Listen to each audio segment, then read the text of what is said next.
ایک بابا جی تھے جو جوتے پالش کیا کرتے تھے.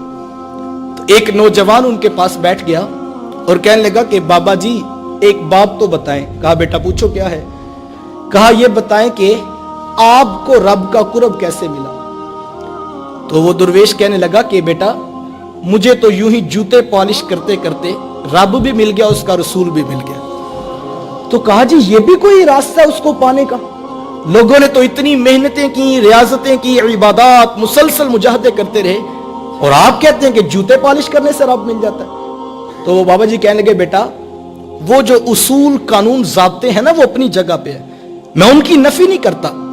تم نے پوچھا کہ آپ کو رب کیسے ملا, تو مجھے تو یوں ہی جوتے پالش کرتے کرتے اپنا رب بھی مل گیا, اپنا رسول بھی مل گیا. تو نوجوان کہنے لگا بابا جی اس راز سے پردہ تو اٹھائیں. تو جو بابا جی نے بات کہی وہ بڑی خوبصورت تھی.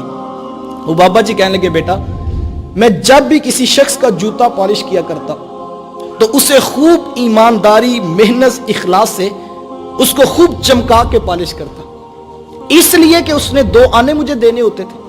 کہا نہیں وہ تو اس نے دینے ہوتے تھے, وہ تو پہلے طے ہوتے تھے, لیکن میں جوتا خوب صرف اس لیے چمکا دیا کرتا کہ یہ اس شخص کا جوتا ہے کہ جس رسول کا میں کلمہ پڑھتا ہوں ان کا یہ بھی کلمہ پڑھتا, جس رسول سے میں محبت کرتا ہوں ان کا یہ بھی پیار کرنے والا ہے, جس رسول کی شفاعت پہ میری نظر لگی ہوئی ہے ان کا چاہنے والا یہ بھی ہے.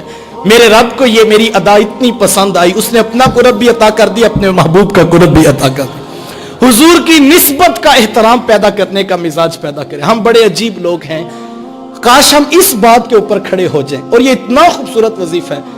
میں سمجھتا ہوں یہ 1000 لوگ بیٹھے ہیں, آپ ہم سب نے صبح اٹھ کر اپنی دکانوں پہ بیٹھنا ہے. کوئی ڈاکٹر ہے, کوئی انجینئر ہے, کوئی ٹیلر ہے, کوئی ٹائر کو پنکچر لگانے والا, معاشرے کا ہم حصہ ہیں. میں کہتا ہوں اگر ہم یہ عہد کر لیں کہ جو ہماری دکان پہ صبح آ رہا ہے وہ کوئی پرایا نہیں, اس کے ہاتھوں میں بھی ان کا دامن ہے جن کی شفاعت پہ ہماری نگاہ لگی ہے. اس کو دھوکہ نہ دو, اس کو جھوٹ نہ بولو, اس کو فریب نہ کرو, اسے پیار دو, محبت دو, الفت بانٹو, اس کے لیے آسانی کا راستہ کھولو.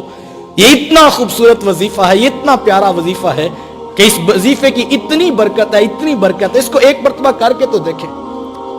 میں کسی دکان پہ جاتا ہوں, ابھی موبائل دیکھ رہا تھا کہ اس شخص نے میرے موبائل پر حضرت کی فوٹو دیکھ لی. تو کہنے لگا جناب آپ ان کو جانتے ہیں؟ تو میں نے بھی فخر سے کہا جناب یہ میرے شیخ ہیں, میرے استاد ہیں. تو کہنے لگا جناب تشریف رکھیں نا, چائے پیجئے, باقی باتیں بعد میں ہوں گی. مجھے عزت دینے لگا, ریٹ نیچے آنے لگا. وہ جو بحث کر رہا تھا ایک دم اس کا لہجہ بدل گیا. کہنے لگا جناب ہم بھی ان کو سنتے ہیں, تو بڑا خوبصورت بیان کرتے ہیں. یار یہ عزت کس بات کو دی جا رہی ہے کہ جن کا خطاب میں سنتا ہوں ان کا خطاب یہ بھی سنتا ہے. کوئی آ جائے جناب آپ کس سلسلے سے بیعت ہے, میں جناب نقشبندی ہوں, بڑی اچھی بات ہے جناب, ہم بھی وہاں پر بیعت ہیں, ہم گورڈا شریف بیعت ہیں, ہم سیال شریف بیعت ہیں. یہ ساری نسبتیں بہت اچھی, یہ بڑی خوبصورت, بڑی بابرکت ہیں. لیکن یار کوئی آ جائے اس کے پاس بیعت کا رنگ نہ بھی ہو, اس کے پاس گنبد خضرا کے مکی کی بیعت ہو, اس کی عزت کرنی چاہیے یا کہ نہیں کرنی چاہیے. اور میں کہتا ہوں جو اس بات پہ محبتیں بانٹے پھر تو رب فرشتوں کی بھی ڈیوٹیاں لگاتا ہوگا نا کہ گاہکوں کا رخ اس دکان پہ موڑ دو. یہاں پر گاہکی نہیں دیکھی جاتی, یہاں محمد کی نسبت دیکھی جاتی ہے, یہاں میرے رسول کی امت کو پیار دیا جاتا ہے. میرے شیخ فرمایا کرتے ہیں اگر میں آپ کے بچوں سے پیار کروں تو آپ کو اچھا لگوں گا نا, آپ میرے بچوں سے پیار کریں تو مجھے اچھے لگیں گے نا. تو جو حضور کی غریب امت سے پیار کرے گا وہ اللہ کے رسول کو کتنا اچھا لگے گا. آؤ صاحبو پیار بانٹو, محبت بانٹو, الفت بانٹو. میں نہیں یہ کہتا کہ آپ 1000 پھول جو راستے میں بکھیر دیں, آپ پھول نہیں بکھیر سکتے تو کم از کم کانٹے بچھانے کا مزاج تو چھوڑ دیجئے. آپ پھول نہیں بکھیر سکتے, کوشش کر کے کچھ کانٹے کم کرنے کی ہی ذمہ داری قبول کر لیجئے. آئیں امت کو جوڑ کر امت بن کر جینے کا مزاج پیدا کریں. اچھی بات دوسروں تک پہنچانا صدقہ جاریہ ہے. ویڈیو زیادہ سے زیادہ شیئر کیجئے.